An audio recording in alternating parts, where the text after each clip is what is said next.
Hi friends, welcome to money savings money channel.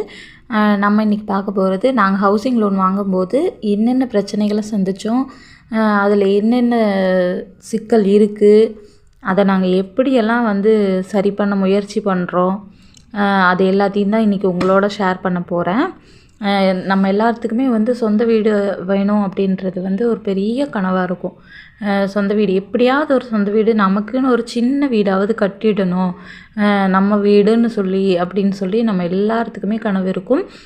அந்த மாதிரி தாங்க எங்களுக்கும் இருந்துச்சு. எப்படியாவது நம்ம ஒரு சொந்த வீடு கட்டிடணும். ஏன்னா வாடகை வீட்டில் இருந்து ஆகுன்னா காலி பண்ண ஒரு சொந்தக்காரங்க வரக்கூடாது, பசங்க விளையாடக்கூடாது, பசங்க சத்தம் போடக்கூடாது, இந்த மாதிரி எவ்வளவோ டார்ச்சரை அனுபவிச்சு தான் நான் கண்டிப்பாக நம்ம சொந்த வீடு கட்டியே ஆகணும் அப்படின்னு சொல்லி முடிவு பண்ணோம். நாங்கள் அப்படி முடிவு பண்ணும்போது சரி கட்டிடலாம் அப்படின்னு சொல்லி நாங்கள் கொஞ்சம் அமௌண்ட்டை கையில் இருந்தது. அந்த அமௌண்ட்டை வச்சு டிடிடிசி அப்ரூவ்டு, பிளான் அப்ரூவல், அது இதுன்னு இதுக்கெல்லாம் கொஞ்சம் அமௌண்ட் செலவாயிடுச்சு. இந்த லோன் ப்ராசஸ்க்கு அந்த மாதிரியெல்லாம் கொஞ்சம் செலவாயிடுச்சு. மீதி இருந்த அமௌண்ட்டை வச்சு நாங்கள் வீடு கட்டுறதுக்காக ஒரு ரெடி பண்ணுறோம். ரெடி பண்ணிவிட்டு நாங்கள் காரு லோன் போடுவோம். நாங்கள் கார் லோன் போட்டு தான் நாங்கள் இது வரைக்கும் என் வீட்டுக்கார் ட்ராவல்ஸ் வச்சுருக்கறதுனால அவங்க புதுசாக ஒரு கார் எடுக்கிறாங்க அப்படின்னா அந்த லோனை போட்டு நாங்கள் லோன் எடுப்போம். ஒரு 2 வருஷம் அல்ல அதிகபட்சம் 3 வருஷம் இதுக்குள்ளே நாங்கள் அந்த லோனை கம்ப்ளீட் பண்ணிவிடுவோம். ஒரு டியூ கூட பெண்டிங் பண்ணாமல், லேட் பண்ணாமல் அந்த டியூ டேட்டுக்கு கரெக்டாக அவங்க இது பண்ணிவிடுவாங்க. அதனால் எங்களுக்கு ஈஸியாக லோன் கிடச்சிடும். அவங்களது சிபில் ஸ்கோரும் நல்லாயிருக்கும் அப்படின்றதுனால ஈஸியாக லோன் கிடச்சிடும். நாங்கள் அதை கம்ப்ளீட் பண்ணிவிடுவோம். இப்படி தான் எங்களுக்கு லோனை பற்றி, லோன்னா எங்களுக்கு நாங்கள் அதை மட்டுமே கட்டிகிட்டு இருக்கறனால எங்களுக்கு அதை பற்றி தான் தெரியும். ஹவுசிங் லோன் நாங்கள் கேட்க போனப்போ எங்களுக்கு ஐடி இல்லை. நாங்கள் அதுக்கு முன்னாடி நாங்கள் இந்த கொரோனா பீரியடில் தான் வீடு கட்ட ஸ்டார்ட் பண்ணுறோம். கொரோனாவில் நாங்கள் வருமானம் இல்லாதனால ஐடி கட்டலை. அந்த ஒரு 2 வருஷம் ஐடி கட்டலை. அதனால் என்ன சொல்லிட்டாங்கன்னா, இல்லை நீங்கள் ஐடி கம்பல்சரி 3 வருஷம் தொடர்ந்து நீங்கள் ஐடி கட்டியிருக்கணும். அப்படி இருந்தால் மட்டும்தான் உங்களுக்கு லோன் தர முடியும். இல்லைனா நீங்கள் சேல்ரி ஸ்லிப் கொடுங்க அப்படின்னாங்க. நாங்கள் பிஸ்னஸ் பண்ணுறோம். அப்படி இருக்கும்போது எங்ககிட்ட நாங்கள் யார்கிட்ட போய் சேல்ரி ஸ்லிப் வாங்க முடியும்? அதனால் எங்கள்கிட்ட சேல்ரி ஸ்லிப் இல்லை சார். நாங்கள் இதுக்கும் எங்களோட டிரான்சாக்ஷன் மொத்தம், நாங்கள் வண்டி எடுக்கிறது எல்லா டியூ அமௌண்ட்டு மொத்தமே எங்களுக்கு ஹெச்டிஎஃப்சி ஆக்சிஸில் மட்டும்தான் போயிட்டுருந்தது. ஏன்னா நாங்கள் கனரா பேங்க்லாம் முன்னாடி கனரா பேங்க் எஸ்பிஐயில் போட்டிருந்தோம். அதுக்கப்புறம் ஆக்சிஸும் ஹெச்டிஎஃப்சி வந்ததுக்கப்புறம் நாங்கள் டிரான்சாக்ஷனை இதில் ஆன்லைன் டிரான்சாக்ஷன் ஈஸியாக இருக்குதுன்றனால நாங்கள் இதை சூஸ் பண்ணி மொத்தமே எங்களுக்கு ஹெச்டிஎஃப்சி ஆக்சிஸில் தான் போயிட்டுருந்தது. அதுக்கப்புறம் நாங்கள் அங்கே தான் லோன் கேட்டோம். லோன் உங்களுக்கு ஐடி இல்லாதனால லோன் முடியாது சார் அப்படின்னு சொல்லிட்டாங்க. இவங்க கடைசி வரைக்கும் முடியும்னு சொல்லி கடைசி நேரத்தில் தான் எங்களுக்கு சொல்கிறாங்க இல்லை முடியாது அப்படின்னு சொல்லி. இதுக்குள்ளே நாங்கள் ஒரு காரை ரீஃபைனான்ஸ் போட்டிருந்தோம். போட்டு நாங்கள் ஓரளவுக்கு வீடை கொண்டு வந்துட்டோம். தளம் போடுற வரைக்கும் கொண்டு வந்துட்டோம். கையில் இந்த அமௌண்ட்டு, அந்த லோனு எல்லாத்தையும் நாங்கள் வச்சு தளம் போடுற வரைக்கும் கொண்டு வந்துட்டோம். தளம் போட்டாச்சு. தளம் போடுற சமயத்தில் இந்த லோனு ஸ்டாப் ஆகிடுச்சு. தளம் போட்டு வீடு அப்படியே நிற்கிது. இந்த சமயத்தில் என்ன பண்ண முடியும்? நாங்கள் சுந்தரமில் முன்னாடி என் ஹஸ்பண்ட் கார் எடுத்திருக்காங்க. நாங்கள் அவங்களுக்கு ஒரு 20 வருஷமாக அவங்களுக்கு கஸ்டமர் அப்படின்றதுனால எங்களுக்கு எதுவுமே பெண்டிங் இல்லை. எல்லா லோனுமே ப்ராசஸ் கரெக்டாக இருக்குது, சிபில் நல்லா இருக்குது அப்படின்றதுனால, லாங் டைம் கஸ்டமர்ன்றதுனால அவங்க எங்களுக்கு ஒரு 1 வீக்லேயே லோன் அரேஞ்ச் பண்ணி கொடுத்துட்றோன்னு சொல்லி அரேஞ்ச் பண்ணி கொடுத்துட்டாங்க. அதுக்கப்புறம் நான் சொல்கிறேன், சுந்தரமில் நாங்கள் 20 லட்ச ரூபா லோன் வாங்கினோம். அந்த 20 லட்சம் வாங்கும்போது வீடு ஓரளவுக்கு வந்துட்டதுனால எங்களுக்கு கொஞ்சம் தான், 9 லட்சம் தான் ஹவுசிங் லோனில் போட்டு கொடுத்தாங்க. 11 லட்சம் அடமான லோனில் தான் நாங்கள் போட்டோம். அப்போ வாங்கும்போது ரெண்டுக்குமே இன்ட்ரெஸ்ட் கம்மி தான். ஒன்றுக்கு 8.5% இருந்தது, இன்னொன்றுக்கு எவ்வளோ நான் மறந்துட்டேன். ஆனால் இப்போது இந்த அடமான லோனுக்கு 11.5% வந்திருக்கு. இந்த ஹவுசிங் லோனுக்கு 10.5% லோன் வந்திருக்கு. நாங்கள் எப்போ போட்டோன்னா 2021 ஜனவரி மாதம் போட்டிருப்போம்னு நினைக்கிறேன். ஏன்னா 11 மாதம், அதுக்கப்புறம் 2012, 13, 14, 24, 2021, 22, 23, 24 இந்த 4 வருஷத்தில் 47 மாதம் நாங்கள் இது வரைக்கும் டியூ கட்டியிருக்கோம். இந்த 2 டியூ 11 லட்சத்துக்கும் 9 லட்சத்துக்கும். இந்த 9 லட்ச ரூபாய் 11 லட்ச ரூபாய்க்கு வந்து நாங்கள் அமௌண்ட் அதிகமாக இருக்கிறதுனால 47 மாதமே வந்து நாங்கள் 10 வருஷம் போட்டிருந்தோம். இந்த 11 லட்சத்துக்கு 10 வருஷம் போட்டு 14,144 ரூபான்னு விட்டு கட்டிகிட்ருக்குறோம். இதுக்கு வந்து 9 லட்ச ரூபாய்க்கு 8,784 ரூபா 15 வருஷம் போட்டிருந்தோம். இது வந்து ஹவுசிங் லோன்றதுனால கொஞ்சம் வட்டி கம்மியாக இருந்த மாதிரி இருந்தது. ரெண்டாவது எங்களுக்கு ஏற்கனவே கார் லோன் இருந்தது, அது எல்லாத்தையும் கட்டணும், இதையும் கட்டணும், இடையில பசங்களோட படிப்பு பார்க்கணும், நல்லது கெட்டதும் பார்க்கணும், இந்த மாதிரி நிறைய கமிட்மெண்ட் இருக்குதுன்றதுனால இதை கொஞ்சம் டைம் அதிகப்படுத்தி போடலாம் அப்படின்னு சொல்லி நாங்கள் இதை அதிகப்படுத்தி போட்டோம். அடுத்து இந்த 47 மாதமும் இந்த 14,144 ரூபா நாங்கள் கட்டும்போது 6,64,768 ரூபா நாங்கள் இது வரைக்கும் கட்டியிருக்கிறோம். இந்த 47 மாதம் இன்னொரு டியூ இருக்குது பார்த்திங்களா, இந்த 9 லட்சம், இதை வந்து 8,784 ரூபா நாங்கள் கட்டி 4,12,848 ரூபா நாங்கள் இது வரைக்கும் கட்டியிருக்கிறோம். சரிங்களா? இப்போது இது கட்டிட்டோமா, மொத்தமாக நாங்கள் எவ்வளோ கட்டியிருக்கிறோம் அப்படின்னு பார்த்தீங்கன்னா இந்த 4 வருஷத்தில் 10,77,616 ரூபா நாங்கள் கட்டியிருக்கிறோம். இதில் அசல் எவ்வளோ கட்டியிருக்கிறோன்னு பாருங்கள். 3,68,372 ரூபா தான் நாங்கள் அசல் கட்டியிருக்கிறோம். வட்டி மட்டுமே 7,09,244 ரூபா வட்டி மட்டுமே கட்டியிருக்கிறோம். அடுத்து இங்கே பாருங்கள், இன்னும் நாங்கள் கட்ட வேண்டியது எவ்வளோ இருக்குதுன்னு நாங்கள் ஸ்டேட்மெண்ட் வாங்கி பார்க்கும்போது 183 மாதம் இன்னும் வந்து எங்களுக்கு பேலன்ஸ் இருக்குது. இந்த 8,784 ரூபா கட்ட வேண்டியதில் 183 மாதம் கட்டணும். எவ்வளோ கட்டணும் அமௌண்ட்டுனா 16,07,472 ரூபா நாங்கள் கட்டணும். இந்த 11 லட்சம் வாங்கினோம் பார்த்திங்களா, அதில் நாங்கள் 10 வருஷம் போட்டதுனால அதில் அமௌண்ட்டு கொஞ்சம் கூட போயிருக்கு. 88 மாதம் வந்து இன்னும் இருக்குது நாங்கள் கட்ட வேண்டியது. 12,44,672 ரூபா. மொத்தமாக இந்த ரெண்டையும் டோட்டல் பண்ணி 28,52,144 ரூபா நாங்கள் இன்னும் கட்ட வேண்டிய அமௌண்ட்டு அப்படின்னு சொல்லி எங்களுக்கு ஸ்டேட்மெண்ட்டில் வந்திருக்கு. இப்போது இந்த 28 லட்சத்தில் நாங்கள் கட்டின அமௌண்ட்டு இந்த 10 லட்சத்தையும் கூட்டுங்க. இந்த 28,58,144 ரூபா கூட 10,77,616 ரூபா இது வரைக்கும் நாங்கள் கட்டின அமௌண்ட்டையும் சேர்த்து கூட்டினா 39,29,760 ரூபா நாங்கள் மொத்தமாக கட்டுறோம். எவ்வளோ வாங்கினதுக்கு? 20 லட்ச ரூபா வாங்கினதுக்கு மொத்தமாக 40 லட்ச ரூபா கிட்ட நாங்கள் கட்டுறோம். நாங்கள் இதில் பண்ணின தப்பு என்னன்னு நான் சொல்கிறேன். இதில் பண்ண தப்பு என்னன்னா, அவங்க எங்களுக்கு வந்து சொல்லியிருந்தாங்க, நீங்கள் வந்து இடையே வந்து ஸ்பாட் பேமெண்ட், அதாவது ஒரு குறைஞ்சபட்சம் 60,000 ரூபாயிலிருந்து நீங்கள் எவ்வளோ வேணாலும் கட்டலாம். வருஷத்தில் 3 முறை இல்லை 4 முறை வந்து நீங்கள் கட்டலாம். அந்த மாதிரி சொல்லியிருந்தாங்க. ஸ்பாட் பேமெண்ட் கட்டினீங்கன்னா உங்களுக்கு வந்து டக்குன்னு குறையும் அப்படின்னு சொல்லியிருந்தாங்க.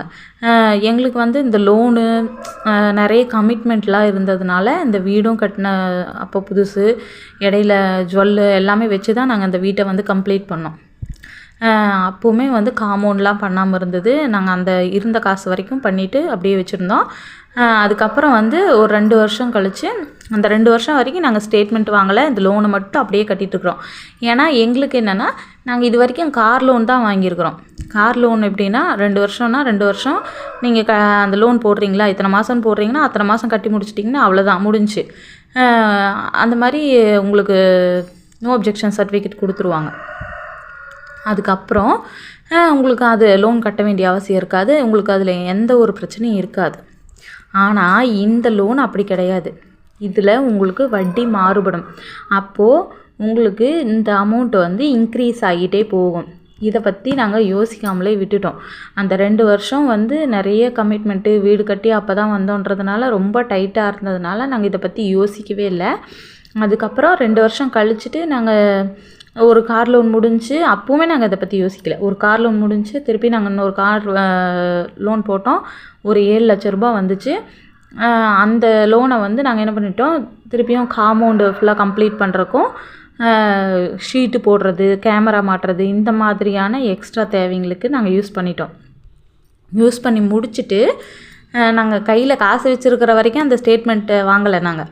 அதுக்கப்புறம் ஒரு வேலையாக நாங்கள் அங்கே போகும்போது, அந்த ஆஃபீஸ் போகும்போது, சரி ஸ்டேட்மெண்ட் வாங்கி பார்க்கலாம், இன்னும் எவ்வளோ கட்டணும் அப்படின்னு சொல்லிட்டு நாங்கள் ஸ்டேட்மெண்ட் வாங்கி பார்க்கும்போது தான் எங்கள் தலையில் இடியே இறங்குச்சு.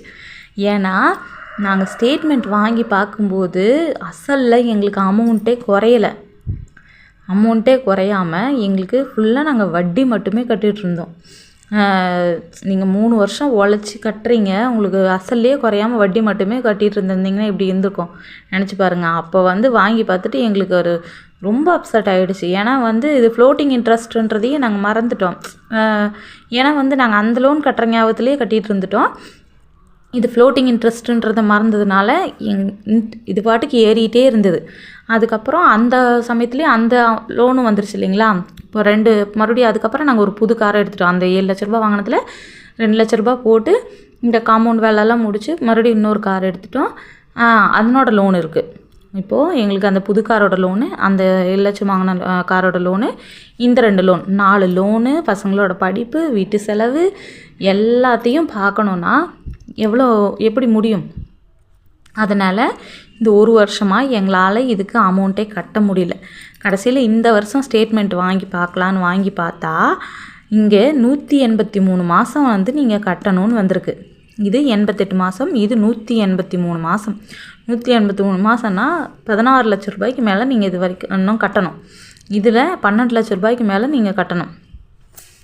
பார்த்துட்டு சரி இதை இப்படியே விட்டால் வேலைக்கு ஆகாது அப்படின்னு சொல்லிட்டு நாங்கள் என்ன பண்ணோம், எங்கக்கிட்ட புல்லட் இருந்தது, அதை விற்றுட்டு அது ஒரு 75,000 வந்துச்சு. அந்த 75,000 கட்டினதுக்கு எங்களுக்கு 3 லட்ச ரூபா கிட்ட குறைஞ்சிச்சு டக்குன்னு. ஏன்னா இந்த 75,000 கட்டினதுக்கு நம்மளுக்கு இன்ட்ரெஸ்ட் குறையுது. அப்போது ஒரு 35 டியூ எங்களுக்கு கம்மியாச்சு. 3 லட்ச ரூபா கிட்ட குறைஞ்சி 35 டியூ கிட்ட கம்மியாச்சு.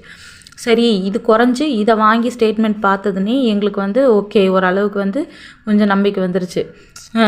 கொஞ்சம் நம்ம இதை சரி பண்ணிடலாம் அப்படின்ற மாதிரி. அதுக்கடுத்து ஏற்கனவே நாங்கள் நகை எல்லாத்தையும் இந்த வீடு கட்டுறதுக்காக வச்சுருந்தோம். அதில் கொஞ்சம் மட்டும் மீட்டு வச்சுருந்தோம்.